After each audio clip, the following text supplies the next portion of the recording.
Hi, friends. Today we have two actually interviewees that we're talking to from Legal Shield. So we're going to talk to them a little about their history. One's been in the business for 18 years. The other one has been in the business part-time for 12 years. Just made the full jump last year for a year in the business. So you can get a little bit of insight into a veteran and someone that's kind of part-time but was looking to kind of make the jump. Hopefully you enjoyed today's episode. Welcome to the road to growth, success of an entrepreneur. We've raised the bar. Learn firsthand from successful business owners and create your own path to success. I'm gonna show you how great I am. It's time to hit the road to growth with real estate agent Vinny SD. All right, everyone. We have our next guest. We have two individuals, two associates from Legal Shield. You probably guys would do a better job of introducing yourself, so... Christine Walker, independent associate with Legal Shield. I've been involved with Legal Shield for 13 years now. As you kind of tell, just based off of how she introduces herself, they're definitely in the legal environment. Very official. All right. Billy Moreland, independent associate with Legal Shield, been involved a little better than 15 years now. All right, perfect. Yeah, so, well, first off, I don't think everyone knows what Legal Shield is. Can you give a little insight into kind of what that platform is? So with Legal Shield, anytime you have a question, we always like to say instead of asking Google, you can actually pick up the phone and call an attorney. So for a low monthly fee, you can pick them up and ask them any question. If you need help with a letter you receive in the mail, anything that you need, if you receive a speeding ticket, you want to know what your rights are in a situation, the neighbor's dog is barking, you can actually pick up the phone and call an attorney. I think the easiest way that you kind of described it to me was it's in essence insurance for the legal profession, right? The legal avenue can get really expensive, so it's a kind of a base pay that you pay every month. But anyways, on to the next other topic. So this is the road to growth, success of an entrepreneur, finding out entrepreneurs, the struggles they've overcome, and how they kind of fight through it. So, I'd love to hear a story. What got you in the profession of joining Legal Shield? So my background is chemist, went to the University of California, San Diego, degree in chemistry, worked in the field for a handful of years in the lab. Absolutely loved what I was doing. The problem is I kept getting laid off. So every year or two I would get laid off. And although I loved my job, if a drug failed, then that was it and I had to start all over again. In the beginning, it was okay because I was young. I didn't have any bills, so I'd live in San Diego. I'd go hang out at the beach. After that, when I had car and mortgage payments, then it became difficult and it became very stressful every time I got laid off. And through my grandmother, actually, I learned about Legal Shield, and I joined in as an associate. And so it's been about 13 years. So every time that I got laid off, I would work my business more. And now I've been working with Legal Shield full-time for over a year. Okay, perfect. So you were getting laid off multiple times in your other profession. Was it every 6 months, every year? What was the time frame? It was every year to 2 years. You get and laid so off, in that period of time, I had worked for over 10 companies. So you've already seen, in your previous job, you were able to kind of learn how rejection, starting new, because you're getting laid off every year, 2 years, right? Yep. So getting laid off, starting over, and just really having to reinvent myself. So initially I started off making drugs, and then I did some recruiting, which was completely out of my comfort zone, but it was something that a friend had referred me to. And so I had to get comfortable with talking to people and talking to small businesses about why they should use our services for attempt to hire. And then after that, I went into the toxicology field. So every time I basically got laid off, I had to reinvent myself to go into another job. Okay. And then how long have you been in the business for? Actually going into Vinny, next year will be my 18th year. Wow, 18 year. All right, so yeah, you've definitely had a little history of here in this business. Yeah, I'd say so. A little bit of history. Yeah. So I know, Christine, you're only a year in the business, and a year is definitely a long time. It's you in that year time frame. You've probably seen some struggles. I would assume you've seen a lot more struggles over that 18 years. Yes, sir. I think we have a good, especially for the listeners out there, a good way of looking at the profession, because you're probably looking at Billy, for 18 years, you're looking at it kind of like, oh, here are the hurdles we got to jump through. Then for you, Christine, you're looking at it, okay, bright-eyed, what can I do next? It's only a year in the business. The world's my oyster. So I was part-time for 12 years and then full-time for the last year. Okay, perfect, okay. And then, so that had to be big then, being part-time for 12 years and then actually saying, okay, I'm quitting my job, I'm going to actually jump in this full-time, or did you get let go like all the previous times? Right? What happened there? This time I actually got fired. Okay. And so all the other times I was laid off, this time they didn't agree with something that I did to help a client, and I thought I was in the right, and so they let me go, and I didn't have to go back and get a job. I just focused on my business. In that year from being let go, you know that saying where it's like a door closes, a window opens, something like that. Does it feel like that's what happened by pushing you to go full time in Legal Shield? Have you seen a big difference in your daily routine and how you look at life, or anything you kind of give us insight into? It absolutely has, because one of the things I didn't like about working was whenever my grandmother had an appointment, although I only needed 30 minutes or an hour to take off, they wouldn't let me. And so when I became my own boss, then I was actually able to take my grandma to all her appointments. I'm able to hang out with her at the senior center. I've been able to take almost a trip a month, and that's what that was the plan to do before my 40th birthday, was take a trip a month. So the last 6 months I've actually taken 1 to 2 weeks off, but that's something I wouldn't have been able to do if I had a job. And the great thing about what I do with Legal Shield is I can build my business anywhere I travel, and so that's how I've been able to have the money to travel, is by building my business everywhere I go. No, that makes sense. So now it's not everything roses. There had to be some kind of struggles, correct, in that time frame?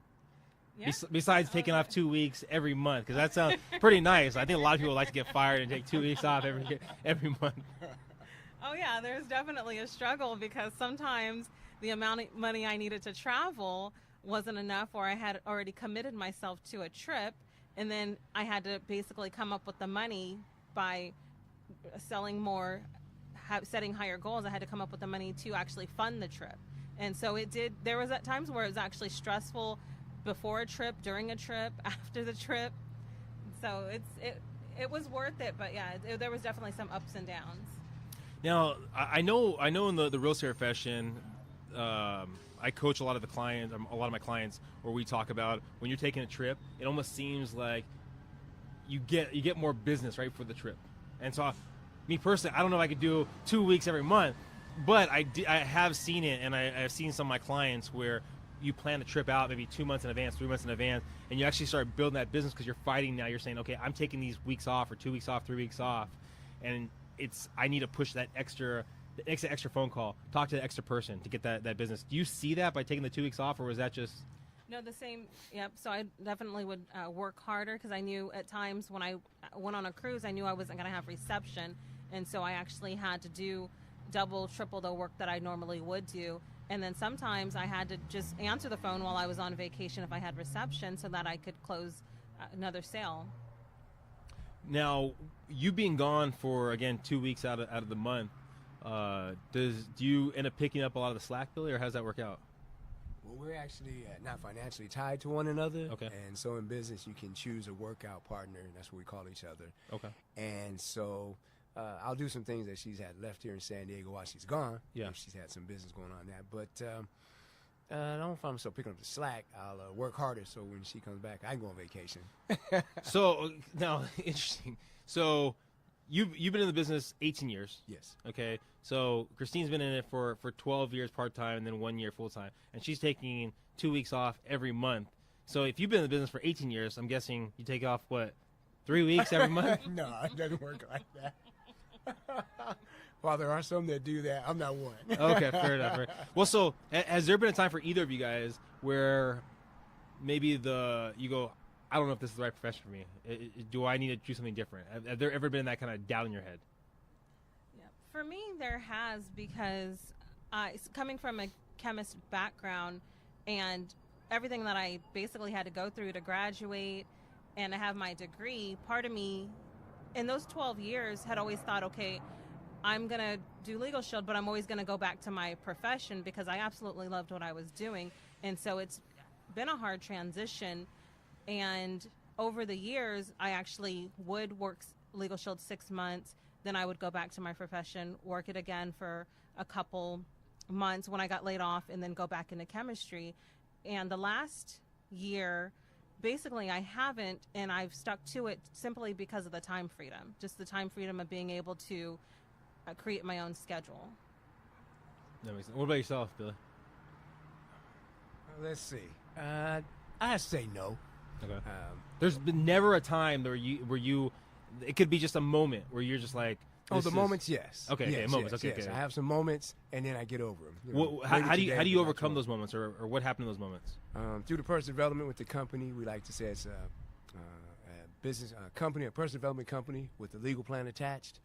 Because the books we read, the things that we as entrepreneurs, now you're in that field, the things that we read, the books we take in, the audios we listen to, and then the stories, always making sure that I've attended the different things that when that mindset came in, I always had that to fall back on, if that makes sense. Yeah. So do you, is it a weekly thing, a monthly thing where you can like, in essence, reassess yourself or because so like for myself, I'll jump into myself. Every morning I listen to some motivational talk. Mm-hmm. That gives them that extra push every morning to kind of, okay, this is my day, this is my routine. Let me get into it. Now for yourself, is this once a week where you're reading a book? Is it every day? Do you have a routine, or what does that structure look like? Beautiful, great question. The routine is every day. Okay. 10 pages of a good book every day, and then 15 to 20 minutes of we say 15 to 30 minutes of a good audio.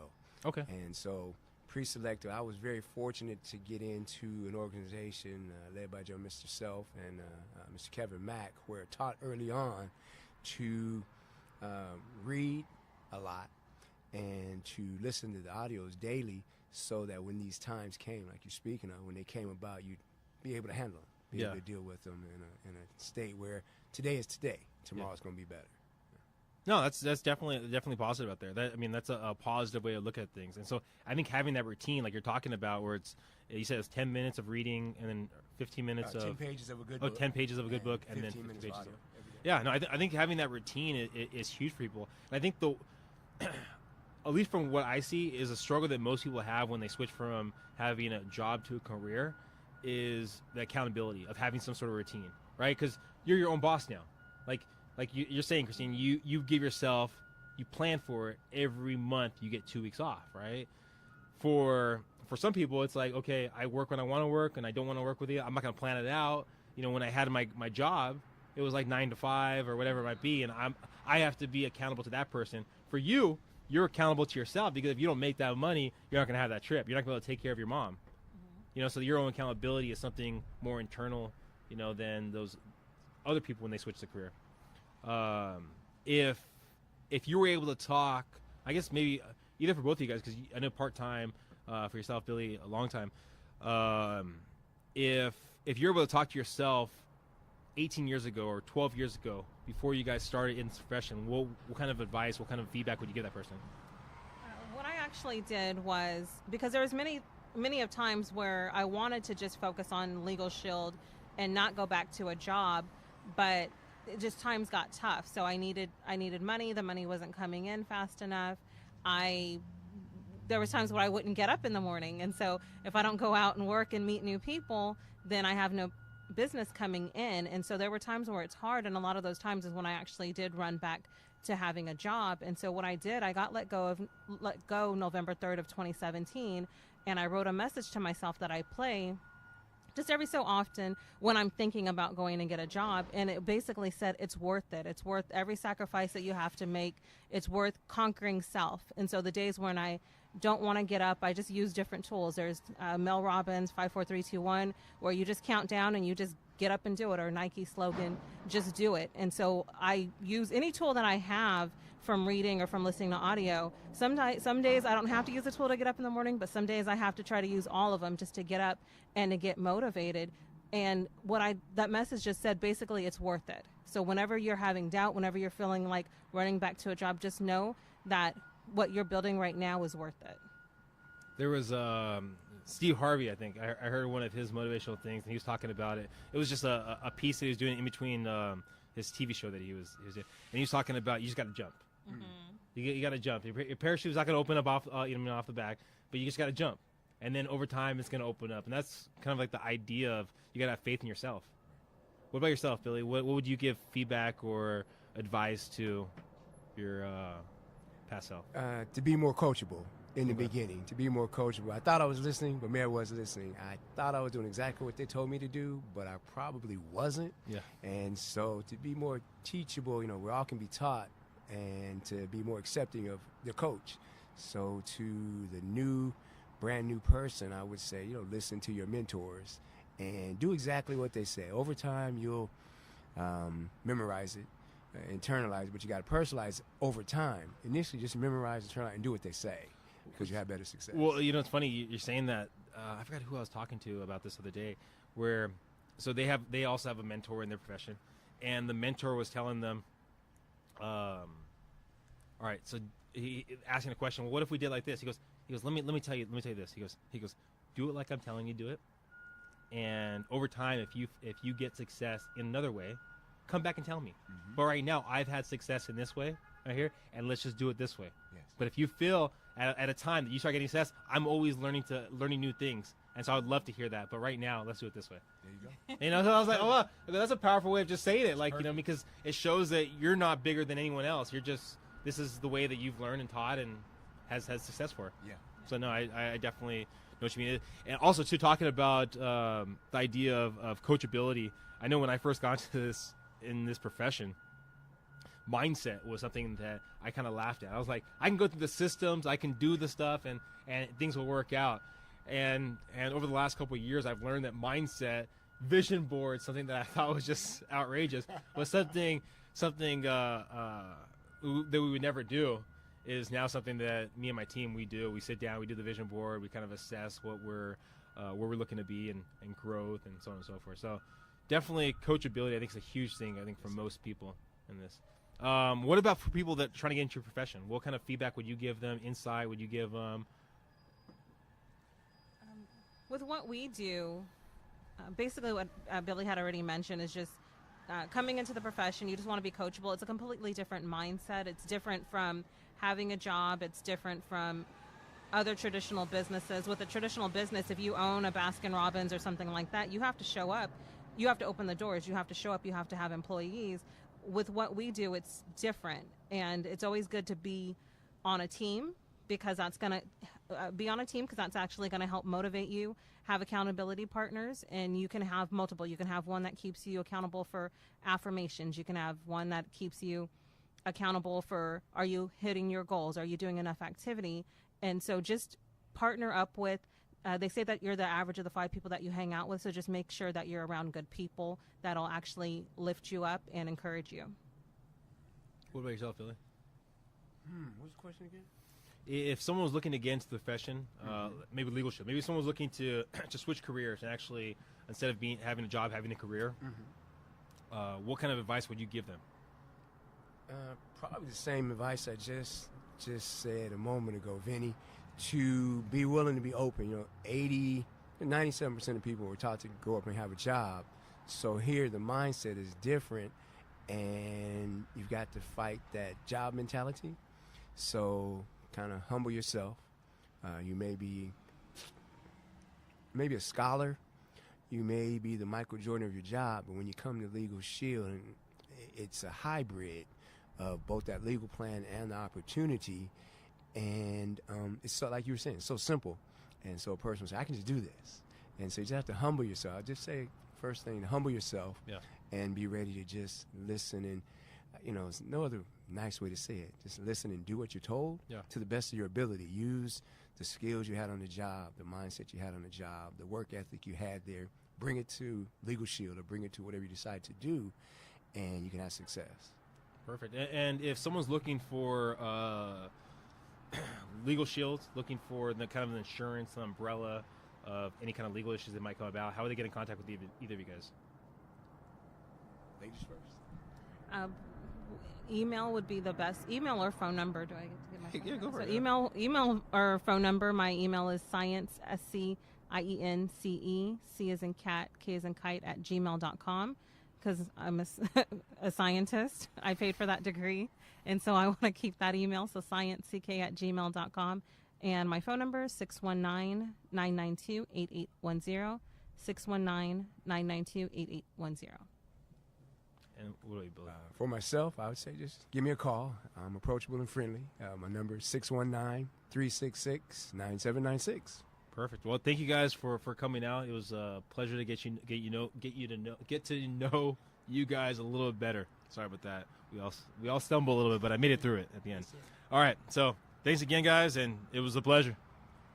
Thank you.